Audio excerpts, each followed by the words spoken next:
राम राम दोस्तों। आप सभी का स्वागत है आपके अपने YouTube चैनल पे।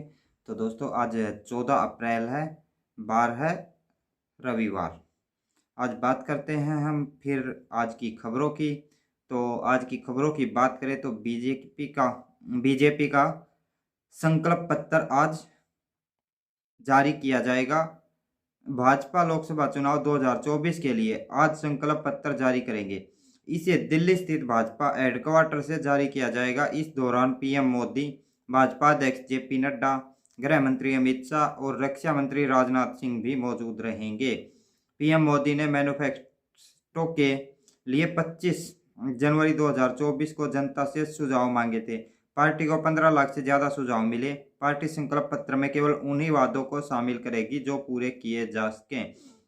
लोकसभा चुनाव 2024 के अहम अपडेट है। कांग्रेस की 15वीं लिस्ट आ गई है और बीएसपी ने एमएसपी की बैतूल सीट पर अशोक बलावी के निधन के बाद बेटे अर्जुन को टिकट दिया।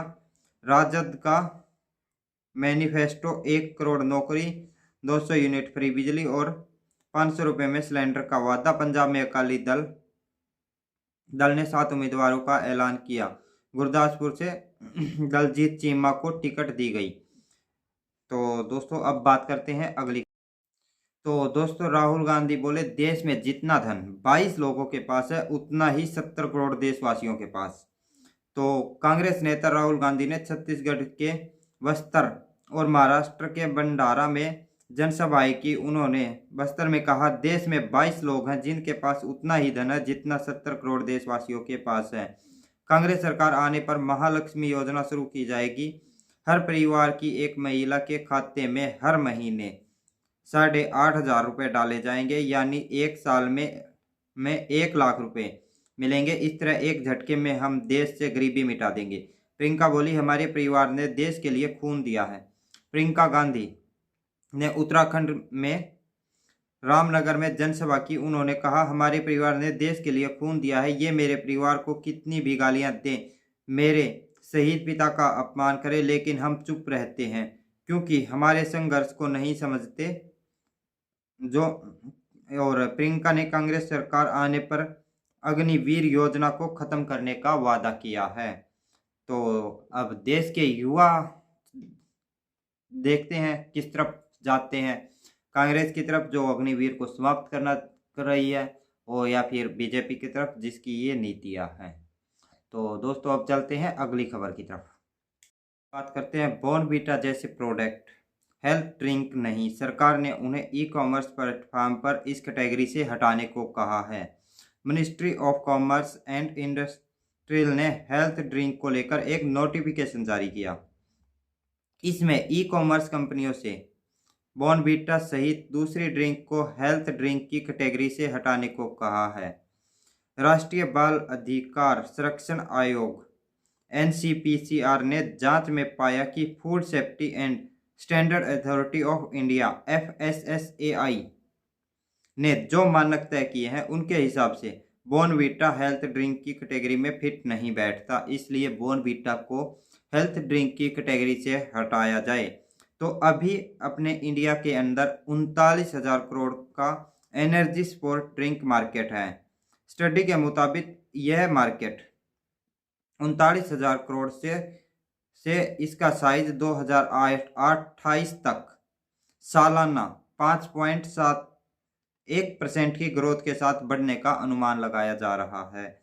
तो इसी के साथ साथ जो हेल्थ ड्रिंक बनाए जा रहे हैं वो इनकी कैटेगरी में फिट न बैठने की वजह से उनको इनकी हेल्थ ड्रिंक की कैटेगरी से हटाने का निर्णय लिया गया है। Ministry of commerce and industries health drink. Andhra Pradesh के मुख्यमंत्री वाईएसआर कांग्रेस पार्टी अध्यक्ष वाईएस जगन मोहन रेड्डी पर चुनाव प्रचार के दौरान पत्थर से हमला हुआ। इसमें जगन मोहन घायल हो गए, उनके माथे पर चोट लगी। जगन ने विजयवाड़ा में मेमता सिदम बस यात्रा निकाली थी। वे बस के ऊपर से लोगों का अभिवादन कर रहे थे। इसी दौरान पत्थर फेंका गया। टीडीपी का हमले का आरोप लगाया गया। वाईएसआरसीपी ने बताया कि सीएम को बस में फर्स्ट एड दिया गया। इसके बाद रेड्डी ने अपनी बस यात्रा फिर से शुरू की। पार्टी ने सीएम पर हमले को लेकर तेलुगु देशम पार्टी को जिम्मेदार ठहराया। वाईएसआरसीपी ने कहा कि टीडीपी के लोग सीएम रेड्डी की यात्रा की लोकप्रियता को सहन नहीं कर सके। राज्य की जनता 23 मई को इसका जवाब देगी। आंध्र प्रदेश में 23 मई को लोकसभा की 25 और विधानसभा की 175 सीटों के लिए वोट डाले जाएंगे। तो अब बात करते हैं इलेक्टोरल बॉन्ड की। इलेक्टोरल बॉन्ड खरीदने वाली दूसरी सबसे बड़ी कंपनी पर एफआईआर। सीबीआई ने रिश्वतखोरी में किया केस दर्ज। सेंट्रल ब्यूरो ऑफ हैदराबाद ने company mega engineering infrastructure limited के खिलाफ एफआईआर दर्ज की है। यह कंपनी इलेक्टोरल बॉन्ड खरीदने में दूसरे नंबर पर थी। कंपनी ने 966 करोड़ रुपए के बॉन्ड खरीदे थे। यह एफआईआर रिश्वत से जुड़े मामले की गई है। किस आधार पर? मेगा इंडस्ट्रीज इंजीनियरिंग ने छत्तीसगढ़ के जगदलपुर स्थित इंटीग्रेटेड स्टील प्लांट में काम किया था। आरोप है कि कंपनी ने 174 करोड़ रुपए के बिल पास करवाने के लिए प्लांट के अधिकारियों को 78 लाख रुपए की रिश्वत दी। एजेंसी ने 10 अगस्त 2023 को मामले की जांच शुरू की थी। कंपनी ने किन पार्टियों को चंदा दिया है, अब करते हैं इसकी बात। बीजेपी को सबसे ज्यादा चंदा दिया गया, 586 करोड़ रुपए डोनेट किए गए। साथ ही बीआरएस को 195 करोड़, डीएमके को 85 करोड़ और वीएसआरसीपी को 37 करोड़ रुपए का दान दिया गया। टीडीपी को 25 करोड़ रुपए मिले, जबकि कांग्रेस को 17 करोड़ रुपए का चंदा दिया गया। तो अब चलते हैं अगली खबर की तरफ। बात करते हैं आईपीएल की। राजस्थान रॉयल्स ने आईपीएल मुकाबले में पंजाब किंग्स को 3 विकेट से हराया। पहले बल्लेबाजी करते हुए पंजाब ने 20 ओवर में 8 विकेट पर 147 रन बनाए। राजस्थान ने 148 रन का टारगेट 19.5 ओवर में 7 विकेट के नुकसान पर। बात करते हैं हरियाणा की खबरों की। हरियाणा में सीएम नायब सैनी की सरकार का 1 महीना पूरा होने को है। इस 1 महीने में सीएम सैनी ने अपने मंत्रियों के साथ 2 बार कैबिनेट मीटिंग कर चुके हैं। उन्होंने विभागों का भी बंटवारा कर दिया। लेकिन हैरानी की बात यह है कि अभी तक मंत्रियों को स्टाफ नहीं मिला है।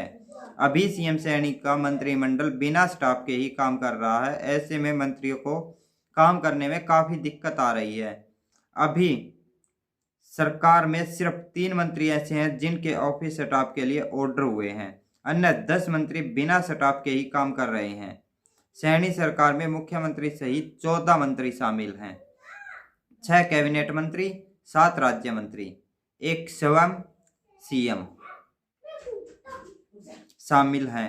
पूर्व सीएम मनोहर लाल खट्टर को हटाने के बाद हरियाणा में नई सरकार का मुखिया हरियाणा में जनता जननायक पार्टी और इंडियन नेशनल लोकदल पार्टी के एक होने की चर्चा के बीच डिप्टी सीएम दुष्यंत चौटाला ने चाचा अभय सिंह चौटाला पर सियासी हमला बोला है। उन्होंने चैलेंज देते हुए कहा कि अगर उनमें दम है तो वह सूबे की सभी 10 सीटों पर लोकसभा के अपने प्रत्याशी उतारे। साथ ही उन्होंने चाचा को नॉन सीरियस पॉलिटिशियन कहा। वहीं परिवार के एक होने की पहल पर दुष्यंत चौटाला ने कहा कि यह अजय सिंह चौटाला के लेवल पर नहीं हो सकता। इसके लिए परिवार के मुखिया ओपी चौटाला मतलब ओम प्रकाश चौटाला साहब हैं, उनके लेवल पर यह पहल हो सकती है। डिप्टी सीएम ने यह भी खुलासा किया कि आईएनडीएल और जेजेपी एक होने पर कभी भी चर्चा नहीं हुई है। तो ये थी आज दुष्यंत चौटाला और अभय चौटाला की पारिवारिक हलचल।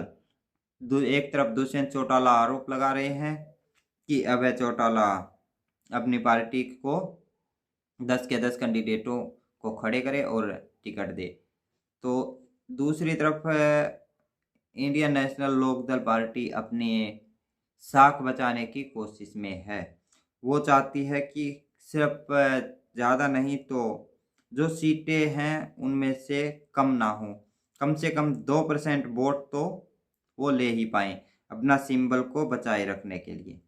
तो दोस्तों ये थी खबर दुष्यंत चौटाला और अजय जेजेपी और आईएनएलडी की। अब करते हैं अगली खबर की तरफ। करते हैं हरियाणा के जींद में प्रदेश भर से इकट्ठे हुए बेरोजगार युवाओं ने अनोखे ढंग से सरकार के खिलाफ रोष जताया। उन्होंने बैंड बाजे के साथ बारात निकाली। इसमें रोष प्रकट हुए, नाचते गाते और अपनी बात भी रखी। अंत में शहर के भाजपा कार्यालय पहुंच नेताओं को अपने मांग पत्र और बारात में दूल्हा बने युवा ने अपना सेहरा सौंपा। इसमें सीटीटी की भर्ती को पूरा करवाने समेत सरकार द्वारा वादे के अनुसार 60,000 भर्तियां पूरी करने की मांग को लेकर प्रदेश भर के बेरोजगार युवा यहां पहुंचे। जाट धर्मशाला से शुरू हुई बारात शहर से होते हुए भाजपा जिला कार्यालय तक बैंड बाजे और रथ के साथ पहुंची और वहां पे जाके उन्होंने अपने वो मांग पत्र था वो भाजपा के नेताओं को सौंपा। इसके साथ साथ उनके मांग पत्र पर बात करी जाए तो पटवारी और ग्राम सेवक की जो भर्ती है 10 साल से लटकी हुई है उसको पूरी करवाने को लेके, और जो उन्होंने सरकार ने वादे किए थे नौकरी देने के, वो नौकरी पूरे वादे पूरे करवाने के लिए। तो ये थी खबर जींद से। तो दोस्तों आप लोगों को ले चलते हैं अब अगली खबर की तरफ। अब बात करते हैं इंटरनेशनल की। इजराइल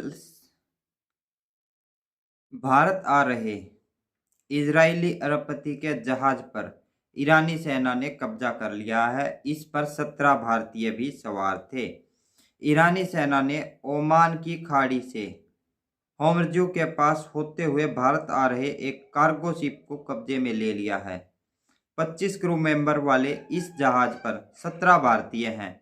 यह कार्गो शिप लंदन बेस्ड एक कंपनी का है जिसका मालिकाना हक इजरायली अरबपति के पास है। मीडिया रिपोर्ट में दावा किया गया है कि ईरान 24 घंटे के भीतर इजराइल पर अटैक कर सकता है। वहीं इजरायली सेना के प्रवक्ता डेनिया अंगारी ने कहा कि हम किसी भी तरह के हमले पर चुप नहीं बैठेंगे। ईरान इजराइल में तनाव की वजह इजराइल ने 1 अप्रैल को सीरिया में ईरान एम्बेसी के पास एयर स्ट्राइक की थी। इसमें ईरान के 2 टॉप आर्मी कमांडर समेत 13 लोग मारे गए। इसके बाद ईरान ने इजराइल को बदला लेने की धमकी दी थी। इजराइल ने सीरिया में एयर स्ट्राइक के जरिए ईरान को यह मैसेज देना चाहा कि अगर वह हमास और हिजबुल्लाह जैसे आतंकी संगठनों की मदद करता रहा तो उनके ठिकानों को निशाना बनाया जाएगा। तो ये थी दोस्तों आज की खबरें। आप लोगों को कैसी लगी? अगर अच्छी लगी हो तो वीडियो को लाइक कीजिए, शेयर कीजिए, चैनल को सब्सक्राइब कीजिए। मिलते हैं नेक्स्ट वीडियो में, तब तक के लिए जय हिंद, वंदे मातरम, भारत माता की जय। जय श्री राम, हर हर महादेव।